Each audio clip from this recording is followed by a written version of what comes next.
बहुत शुक्रिया।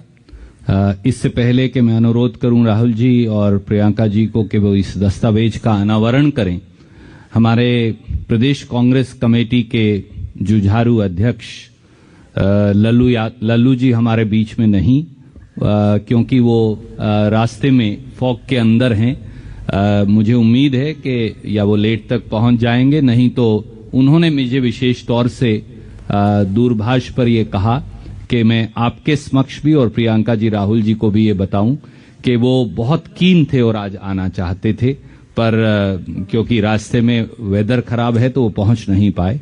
और बगैर किसी विलंब के मैं अनुरोध करूंगा कि अब इस दस्तावेज का अनावरण राहुल गांधी जी और प्रियंका गांधी जी करेंगे।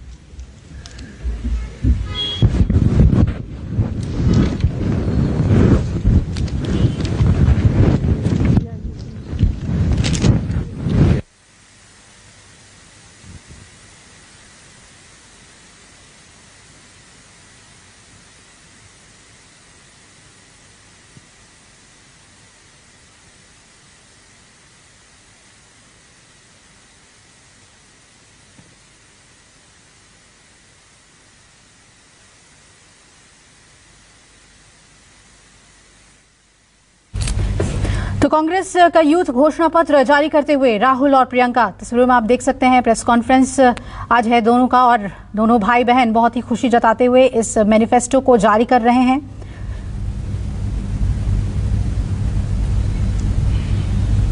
उत्तर प्रदेश के युवाओं के लिए इस घोषणा पत्र में क्या खास होगा, अब इस पर नजर। लगातार लड़ी है आदरणीय राहुल गांधी जी से कि वो अपनी बात आपके समक्ष रखेंगे। आदरणीय राहुल जी।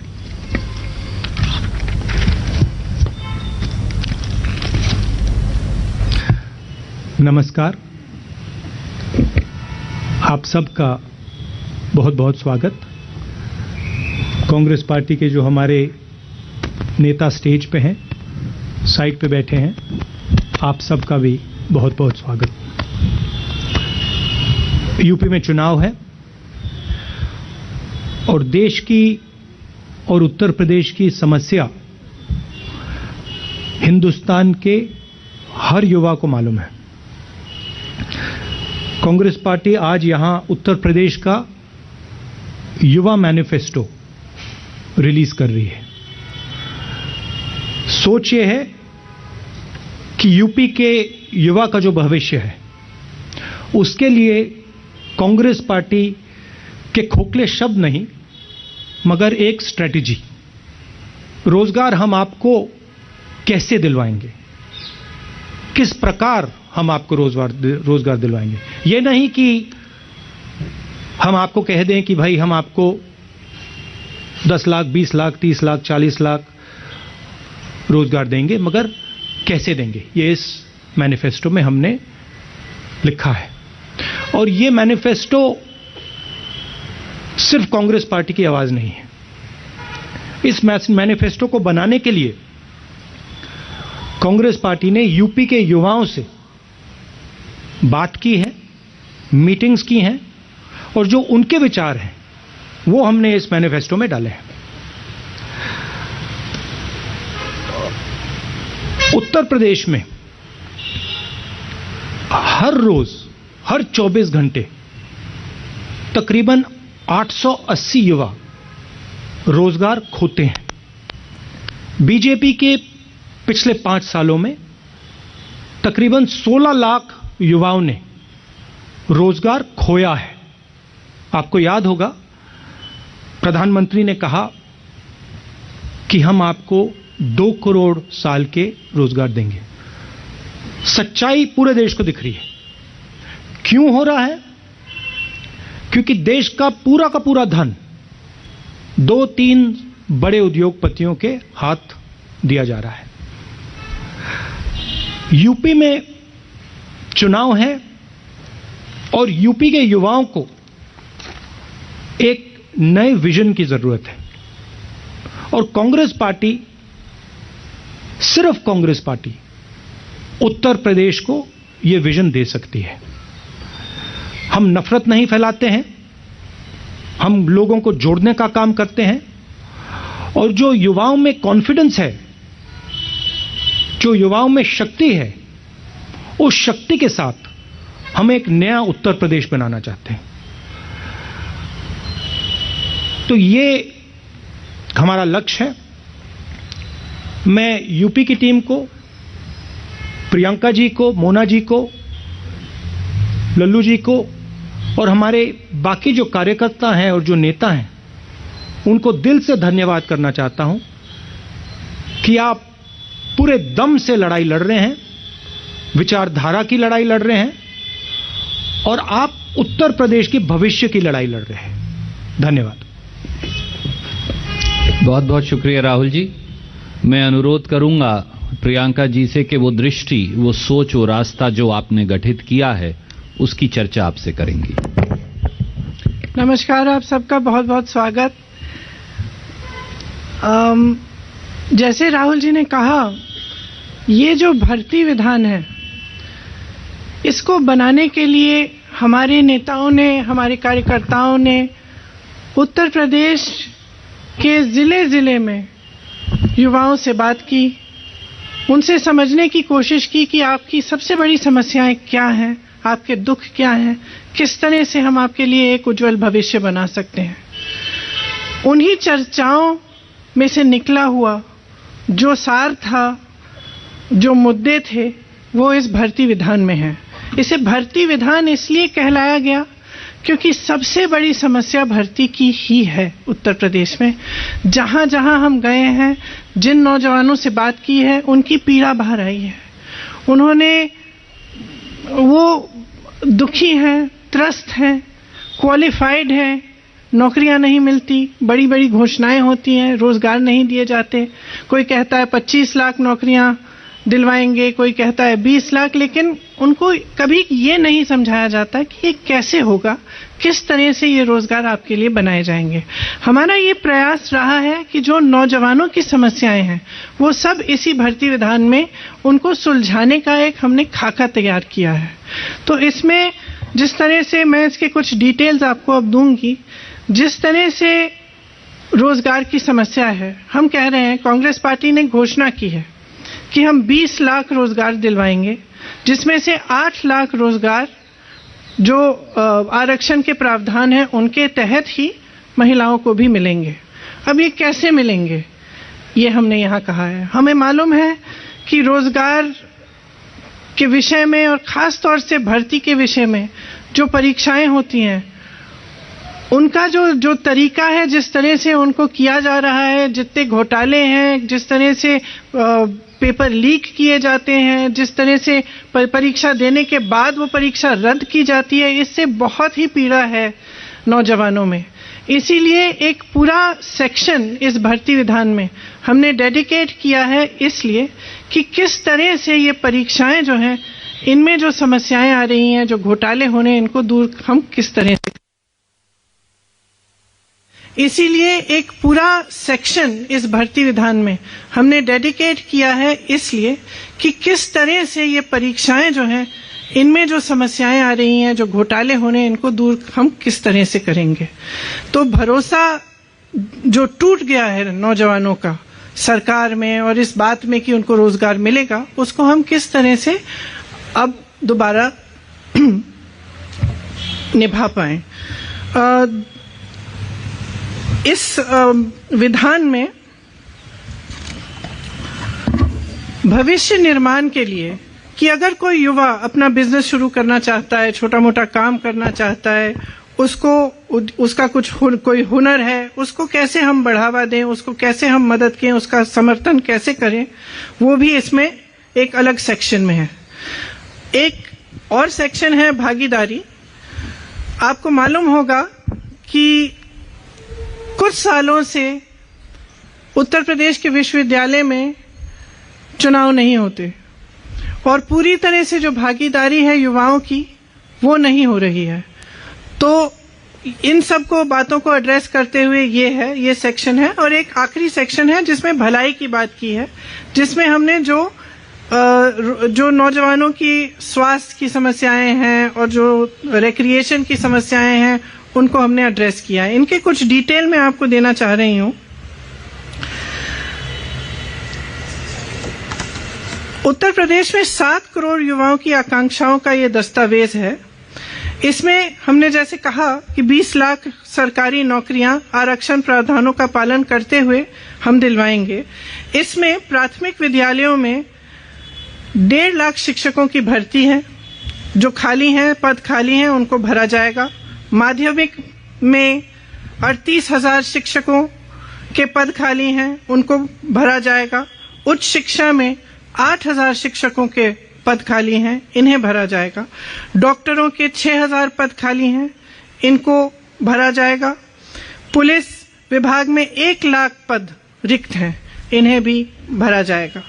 20,000 आंगनवाड़ी कार्यकर्ताओं को और 27,000 आंगनवाड़ी सहायिकाओं को भी यहाँ पे नियुक्त हो सकती हैं, इनके भी पद खाली हैं जो हम भरेंगे। संस्कृत विद्यालयों में 2,000 शिक्षकों की भर्ती कराई जाएगी।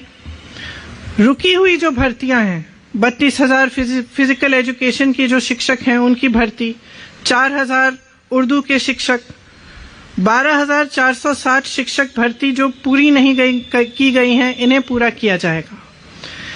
इसके साथ साथ जो 1 प्रोडक्ट 1 डिस्ट्रिक्ट की पॉलिसी है उसको रिलैक्स करके जहां जहां हुनर है, जहां जहां 100 से ज्यादा एक ही इंडस्ट्री की यूनिट्स हैं, वहां पे उसे एक क्लस्टर डिक्लेयर किया जाएगा जिसमें पूरी सुविधाएं और जितने भी साधन संसाधन हैं वो दिए जाएंगे ताकि उनका बढ़ावा हो। इसमें खास तौर से हम युवाओं पे फोकस करेंगे। भर्ती प्रक्रिया में जो भरोसा टूटा है नौजवानों का, उसको एक बार फिर जागरूक करने के लिए जो प्रतियोगी परीक्षाएं हैं उनके फॉर्म भरने की जो फीस है वो कहीं भी नहीं लगेंगे, तो फीस पूरी तरह से माफ होंगी। परीक्षा देने के लिए जब बस ट्रेन से यात्रा करनी पड़ेगी वो भी मुफ्त होगी। एक जॉब कैलेंडर बनाया जाएगा, ये बहुत महत्वपूर्ण चीज है क्योंकि जो जैसे मैंने कहा एक बहुत बड़ी समस्या है कि जब परीक्षाएं देते हैं तो साल भर के लिए रिजल्ट नहीं आता, उसका कट ऑफ चेंज हो जाता है परीक्षा देने के बाद, या फिर पेपर लीक होता है तो पूरी परीक्षा ही रद्द कर दी जाती है। तो इन समस्याओं को सुलझाने के लिए एक जॉब कैलेंडर बनाया जाएगा जिसमें परीक्षा की तारीख, इंटरव्यू की तारीख, रिजल्ट की तारीख, नियुक्ति की तारीख पहले से दर्ज की जाएगी। इसका कड़ाई से पालन करवाएंगे और इसके उल्लंघन पर जुर्माना किया जाएगा। पेपर लीक को रोका जाएगा, किस तरह से सरकारी जगहों पर पेपर की छपाई होगी, लीक की स्थिति में कड़ी सजा होगी। तो इसके अलावा भी बहुत ऐसे हमने मुद्दे इस विधान में लिखवाए हैं और हम उनको पूरा करेंगे। जिस तरह से आज जो पेपरों में इतना घोटाला हो रहा है परीक्षाओं में, इसको बंद करने के लिए हम पूरी तरह से अपना प्रयास करेंगे। जो आरक्षण का घोटाला है, जो 69,000 शिक्षक भर्ती का है, उस तरह के घोटालों को रोकने के लिए, आरक्षण को सही से लागू कराने के लिए हर भर्ती के लिए सामाजिक न्याय पर्यवेक्षक और नियमों की अनदेखी पर कड़ी सजा होगी। भविष्य के निर्माण के लिए अच्छी शिक्षा बहुत ही जरूरी होती है। आपको शायद मालूम होगा कि उत्तर प्रदेश सरकार ने शिक्षा की जो बजट है वो कम की है। हम चाहते हैं कि उसको बढ़ाया जाए और अगर हमारी सरकार आएगी तो उसे बढ़ाया जाएगा। ये अच्छे रोजगार के लिए, एक मजबूत भविष्य के लिए एक पहली सीढ़ी है। इसीलिए जो विश्वविद्यालय हैं और कॉलेज हैं उन सब में libraries, free wifi, lab, hostel, mess, इन सब सुविधाओं को अपग्रेड किया जाएगा। विश्वविद्यालयों और कॉलेज में रोजगार से सीधी जुड़ी प्लेसमेंट सेल होगी जो एडवांस में होगी। इसी तरह से जब हमने भागीदारी की बात की तो लोकतंत्र की बहाली और एक इंक्लूसिव प्रक्रिया कराने के लिए सभी कॉलेज और विश्वविद्यालय में छात्रावास चुनाव की बहाली होगी। दलित, ओबीसी, आदिवासी और ईडब्ल्यूएस के लिए प्री और पोस्ट मैट्रिक स्कॉलरशिप समय पर मिले, इसके लिए हमारा पूरा प्रयास होगा। उनका दायरा भी बढ़ाया जाएगा और राशि भी बढ़ाई जाने की हम पूरा प्रयास करेंगे। इस सुविधा के लिए एक सिंगल विंडो स्कॉलरशिप पोर्टल खोला जाएगा, जिसके तहत अप्लाई करना भी आसान होगा और स्कॉलरशिप की में ट्रांसपेरेंसी भी आएगी। सफाई कर्मियों के परिवार के युवाओं को प्रशिक्षण के लिए और रोजगार के लिए नए अवसर निकाले जाएंगे। अति पिछड़े समूह और नदी पर निर्भर वर्गों, खासतौर से निषादों, मल्लाहों, इन वर्गों के लिए मत्स्य पालन, नौका व्यवसाय, वाटर स्पोर्ट्स के संबंधित व्यवसायों के लिए विश्व स्तरीय संस्थान बनाई जाएगी। ये क्यों? क्योंकि जब हम उनसे मिले तो उन्होंने हमको बताया कि जैसे क्रूज शिप्स आ रही हैं, बहुत आधुनिक टाइप्स की जो नदियों पे जो व्यापार हो रहे हैं, उनमें उनकी भागीदारी एकदम खत्म हो गई है, वो कर नहीं पा रहे हैं। तो हमने सोचा कि एक ऐसी संस्थान जिनमें उनको पूरी प्रशिक्षण मिले, उनको इसकी ट्रेनिंग मिले कि किस तरह से वो खुद इन व्यापारों में शामिल हो पाए, इसलिए हमने ये सोचा है। अति पिछड़े समूह को व्यवसाय शुरू करने के लिए 1% की ब्याज पर 5 लाख तक का ऋण मिलेगा। इसके साथ साथ ये कुछ अहम मुद्दे हैं, पूरा डिटेल तो आपको विधान में ही मिलेगा। इसके साथ साथ जो नौजवानों की मानसिक भलाई है और शारीरिक खुशहाली है, उसके लिए हम कुछ करना चाहते हैं। उत्तर प्रदेश में शायद आपको मालूम नहीं होगा, लेकिन नशीले पदार्थों का इस्तेमाल युवकों में बहुत ज्यादा बढ़ गया है। उसके समाधान के लिए, उनकी मदद के लिए हम एक ऐसा संस्थान बनाना चाहते हैं जो इसका सेंटर लखनऊ में होगा, जो पूरी तरह से काउंसलिंग, ड्रग एडिक्शन के लिए ये सारी काउंसलिंग का काम करेंगे। और उनके 4 हब होंगे अलग अलग जगहों में, जहां से काउंसलिंग के कैंप्स और ड्रग एडिक्शन के लिए उनसे नौजवानों को काउंसलिंग के लिए वहां पे कैंप्स लगाए जाएंगे। हम एक बड़ा यूथ फेस्टिवल कराना चाहते हैं प्रदेश में हर साल, जिसमें प्रदेश के जो लोकल हुनर हैं, जो लोकल कल्चरल और ट्रेडिशनल सांस्कृतिक चीजें हैं, और इसमें जो युवाओं की पसंद की चीजें हैं वो भी हम शामिल करें। ये एक बहुत बड़ा फेस्टिवल होगा। और क्रिकेट के लिए एक विश्व स्तरीय एकेडमी खुलवाना चाहते हैं। खेलों में स्थानीय कौशल को बढ़ावा देने के लिए एक एकेडमी की स्थापना, लेकिन जो स्थानीय कौशल है, जैसे सोनभद्र में तीरंदाजी है, पश्चिमी उत्तर प्रदेश में कुश्ती बहुत होती है, उस तरह से उन्हीं जोन्स में ऐसी एकेडमीज बनाना जिनसे ये जो स्किल्स हैं इनको बढ़ाया जा सके। और जैसे जो हमने निषादों के लिए और नदी के आसपास रहने वाली कम्युनिटीज के लिए हमने कहा है, उनके लिए भी, क्योंकि वो पहले से ही उनका एक बहुत हुनर होता है तैरने में, डाइविंग में, तो उनको क्यों ना ओलंपिक लेवल तक डेवलप कराने के लिए एक एकेडमी बनी जाए, जहां से वो उन्हीं स्पोर्ट्स में जिनमें पहले से वो सक्षम है उनको डेवलप करके वो ओलंपिक स्तर पर उनका कंपटीशन या उनको कॉम्पिटिटिव बनाया जा सके। ये सब बातें हैं इस भर्ती विधान में, लेकिन इसके अलावा बहुत और बातें हैं। हमारा प्रयास ये रहा है कि हम प्रचार के समय भी और आगे भविष्य में भी हम नकारात्मक बातों को करने के बजाय प्रदेश के भविष्य के लिए, उनके नौजवानों के भविष्य को बनाने के लिए सकारात्मक बातें करें। हमने जो खाका तैयार किया है ये एक कमिटमेंट है जिसे हम पूरा करेंगे। अगर हमारी सरकार आएगी तो हम पूरा प्रयास करेंगे कि इसमें जो भी लिखा है वो उत्तर प्रदेश के नौजवानों के लिए पूरा करें, ताकि आपके भविष्य की ठोस बात हो, आपको नकारा नहीं जाए। आज जो प्रचार चल रहा है वो ज्यादातर नकारात्मक प्रचार है या फिर जाति पर आधारित सांप्रदायिक प्रचार है। हम चाहते हैं कि विकास पर बात हो, चुनाव में आपके भविष्य की बात हो और आपका भविष्य उज्जवल बने। इसी के साथ शायद मैं सुरजेवाला जी अगर कुछ प्रश्न। बहुत बहुत शुक्रिया प्रियंका जी। एक नए रास्ते की शुरुआत उत्तर प्रदेश में कांग्रेस पार्टी कर रही है, जो पूरे देश को रास्ता दिखाएगी। अब हम आपके प्रश्न लेंगे। Can we begin with PTI, mister Sanjeev. Rahul ji, आपने पहले महिलाओं के लिए आरक्षण किया उत्तर प्रदेश में, फिर अब युवाओं के लिए घोषणा पत्र लेके आए। तो आप बताएंगे कि इसकी जरूरत क्या पड़ी? Is it a way to find new political space in Uttar Pradesh, or as Randeep ji said, it's a new beginning? मतलब राजनीतिक जमीन खोजने की जरूरत पड़ रही है क्या? Our understanding and our belief is that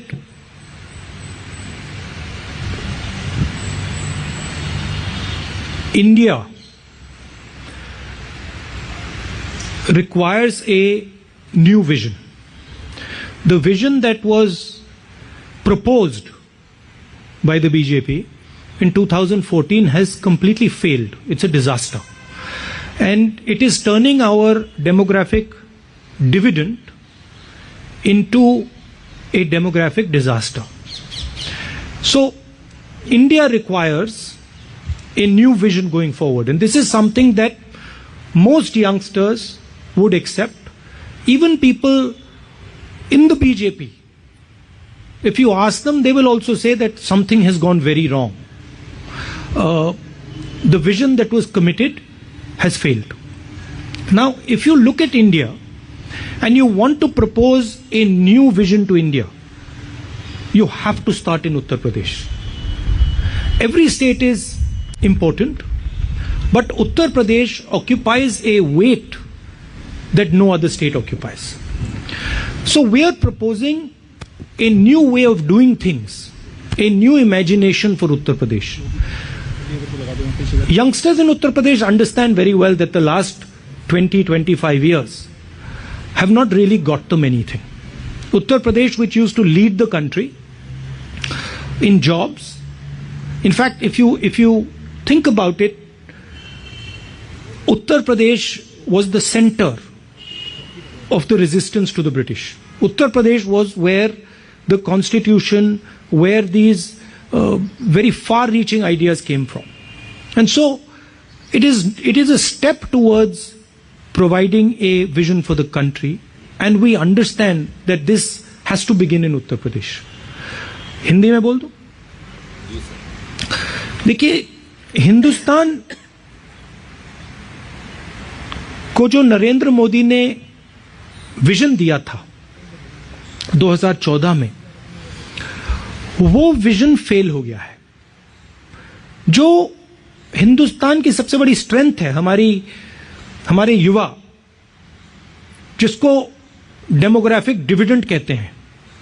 पूरी दुनिया में लोग कहते हैं कि देखिए हिंदुस्तान के पास डेमोग्राफिक डिविडेंड है. उसको नरेंद्र मोदी जी, बीजेपी ने डेमोग्राफिक डिजास्टर में कन्वर्ट कर दिया है. हिंदुस्तान को एक नए दृष्टिकोण की, एक नई विजन की जरूरत है. हिंदुस्तान को विजन कांग्रेस पार्टी ही दे सकती है. छोटी छोटी पार्टियां नहीं दे सकती. और बीजेपी का जो विजन है वो देश का विजन नहीं है. वो पूरे देश को दिख रहा है. अगर आप कहें कि भाई हम आपको विजन देना चाहते हैं और फिर आपने 40 साल में सबसे ज्यादा बेरोजगारी पैदा कर दी, तो देश का विजन नहीं हो सकता है. तो हम इस बात को एक्सेप्ट करते हैं कि हिंदुस्तान को एक नए दृष्टिकोण, एक नए विजन की जरूरत है, और शुरुआत उत्तर प्रदेश से होती है. और अगर उत्तर प्रदेश को एक नया विजन नहीं दिया गया, तो हिंदुस्तान को एक नया विजन नहीं दिया जा सकता है. इसीलिए हमने पूरी कोशिश की है कि हम उत्तर प्रदेश के युवाओं को एक नया रास्ता, एक नई स्ट्रैटेजी दें. ये हमारा लक्ष्य. धन्यवाद. Thank you, sir. Can we go to ANI, Mr. Siddharth?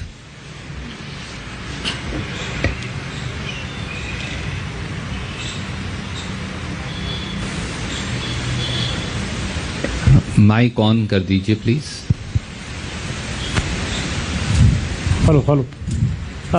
नमस्कार मैम, मेरा सवाल आपसे ये है कि आपने रोजगार के वादे की बहुत सारी भरमार यहाँ रखी है, रिसर्च आपने बहुत करी, लेकिन अगर नीति आयोग की रिपोर्ट के ऊपर जाएं तो उत्तर प्रदेश गरीब राज्यों में तीसरे नंबर पर आता है. और प्रायोरिटीज उत्तर प्रदेश के अंदर और भी बहुत हैं, किसानों की है और सब बात है. तो कैसे आप लोग पैसा इकट्ठा कर पाएंगे, कैसे इस चीज को मीट कर पाएंगे? देखिए, देखिए, आपने कहा कि हमने बहुत रिसर्च किया है, और 20 लाख में से, जब हम 20 लाख नौकरियां कह रहे हैं, 20 लाख में से 12 लाख नौकरियों के लिए सरकार के लिए पद हैं और पैसे भी हैं, उन्होंने वो पद खाली रखे हुए हैं। उसमें से जो 8 लाख नौकरियां हैं वो हम स्किल पे बेस्ड और एंटरप्रेन्योरियल तरह से, किस तरह से हम बढ़ावा देके वो रोजगार क्रिएट करेंगे, उसका भी पूरा रिसर्च है और हमने पूरी तरह से उसमें ये स्पेल आउट किया है। तो हम कोई खोखला, यहाँ पे कोई भी खोखला वादा नहीं कर रहे हैं। इसके लिए सरकार के पास खूब पैसा है।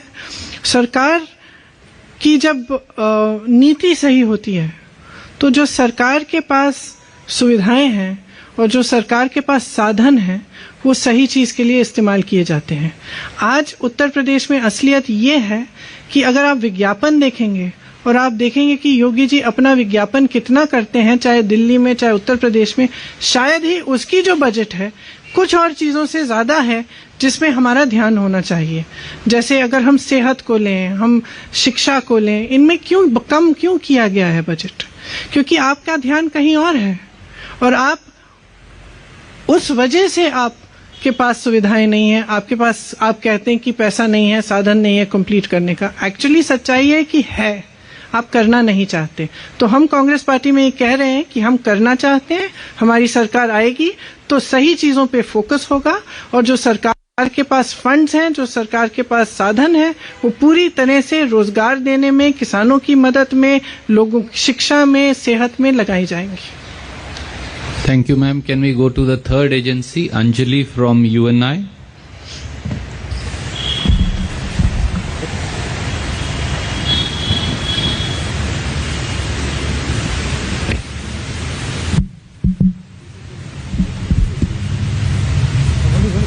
Anjali here from UNI. Can you hear?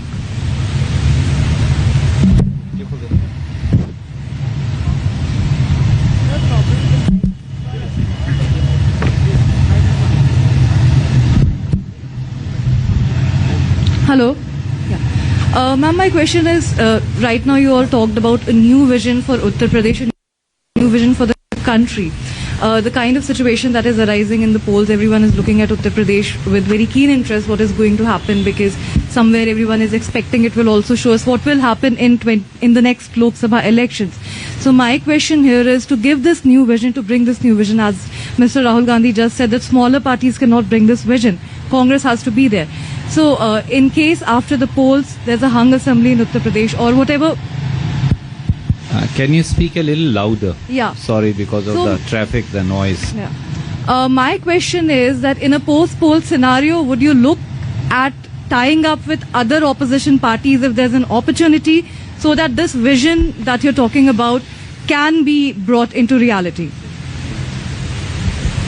If such circumstances arise, and in the event that they do, we would be open to considering that. I would say that if such a situation arises, then we would certainly want our agenda for the youth and for women to be fulfilled if we were going to be part of any such dispensation.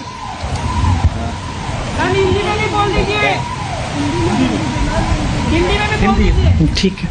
नहीं, आपने पूछा कि हम चुनाव के बाद अगर किसी अन्य पार्टियों को समर्थन देकर सरकार में शामिल होना चाहेंगे, तो मेरा जवाब ये है कि जब ऐसी परिस्थितियां आएंगी तब ये तय किया जाएगा। लेकिन अगर ऐसी परिस्थिति आई भी और हम किसी गठबंधन की सरकार में शामिल हों या कुछ ऐसा हम सपोर्ट दें, तो हम चाहेंगे कि जो हमने एजेंडा महिलाओं के लिए और युवाओं के लिए यहाँ पे हमने जो आप सबको बताया है, जो हमारा एजेंडा है, वो हम पूरा कराएंगे। तो हम चाहेंगे कि वो एजेंडा पूरा हो और वो एक कंडीशन शायद होगा हमारा, खास तौर से महिलाओं वाला। Thank you ma'am. Can we go to Dainik Jagran, mister Sanjay Mishra.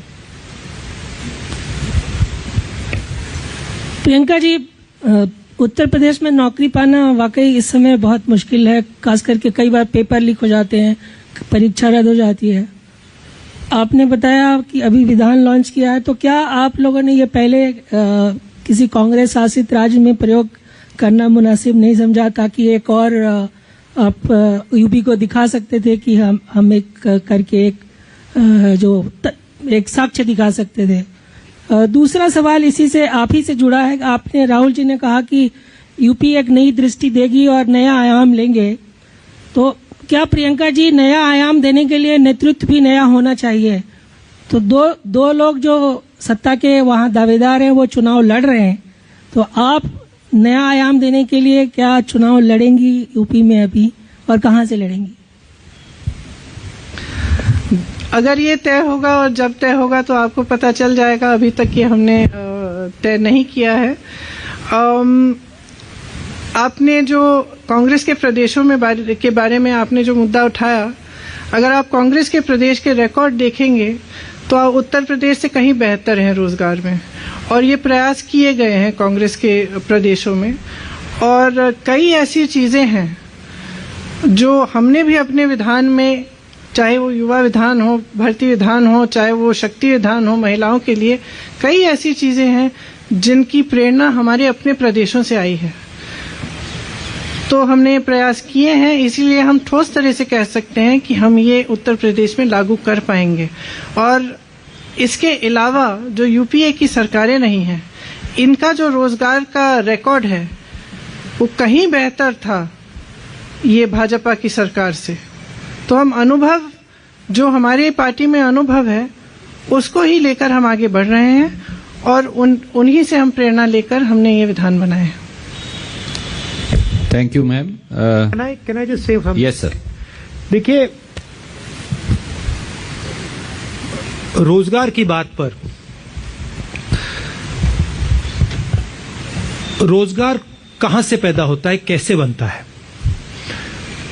दो एरियाज होते हैं। एक होता है सरकारी नौकरियां, दूसरा होता है प्राइवेट सेक्टर। सरकारी नौकरियों के बारे में आप किसी भी कांग्रेस के स्टेट को देख लीजिए और जनरली आपको दिखेगा कि हम ज्यादा से ज्यादा नौकरियां कमिट करते हैं और दिलवाते हैं। और दूसरी बात, जो प्राइवेट की बात हुई, रोजगार स्मॉल और मीडियम बिजनेसेस से आता है, रोजगार बड़े बड़े बिजनेसेस से कम आता है।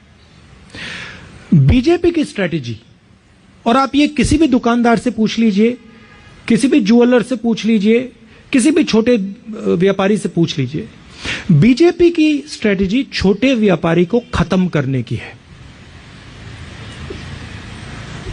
डिमोनेटाइजेशन, गलत जीएसटी, कोरोना के समय उनके सब एक्शंस, मजदूरों के साथ उन्होंने जो कोरोना में किया, इन सब एक्शंस का लक्ष्य स्मॉल एंड मीडियम बिजनेस की रीढ़ की हड्डी को तोड़ने का है और हिंदुस्तान को 5-10 मोनोपोलिस्ट के हवाले कर देने का है।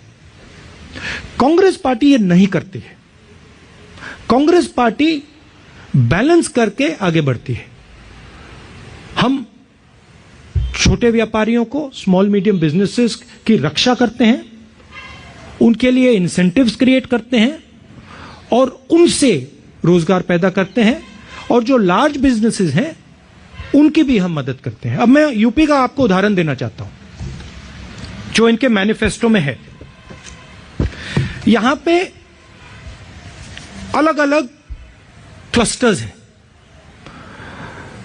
आगरा, मिर्जापुर में कालीन, मुरादाबाद में ब्रास वर्क्स, कांच का, फिरोजाबाद में, लखनऊ में आम, ये क्लस्टर्स हैं। ये उत्तर प्रदेश का धन है। आम को प्रोसेस करने के लिए बीजेपी की सरकार ने क्या किया? जीरो। ब्रासवेयर को डेवलप करने के लिए बीजेपी की सरकार ने क्या किया? जीरो। ये सब क्लस्टर्स को आप देख लीजिए, ये यूपी की शक्ति है। नमस्कार, मैं हूं मानक गुप्ता। अगर आपको हमारा ये वीडियो पसंद आया हो तो इसे लाइक और शेयर जरूर करें, और हाँ, हमें सब्सक्राइब और फॉलो करना ना भूलें ताकि आप देश और दुनिया की कोई खबर मिस ना करें। तो जुड़े रहिए हमारे साथ और देखते रहिए न्यूज़ 24।